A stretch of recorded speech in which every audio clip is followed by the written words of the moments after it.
In this video, I'm going to show you how to make a grid mobile friendly in Webflow.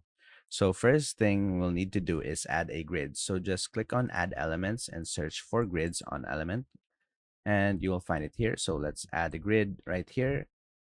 Next thing that we'll need to do is make our grid. So for our grids, for example, we'll add in an image to our grid and we can add, let's say, paragraph to our grid um, right here. And then we can also add heading to our grid. And let's add another paragraph to our grid. So just search for these things. Now we have three items on our grid. We have an image, we have paragraph, we have two paragraphs and one heading.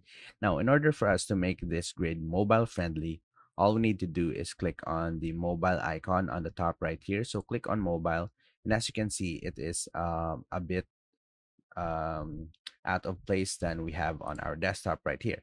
So all you need to do is just click on the mobile icon again and reposition it however you want. So for example, if you want the text to be smaller here, all you need to do is just adjust the size. So for example, we'll set it to 10.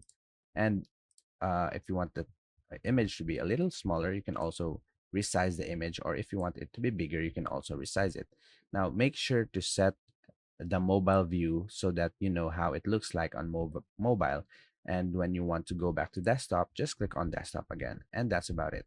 That's how to make a grid mobile friendly in Webflow. If you have any questions, please let me know down in the comments and I'll do my best to help you out.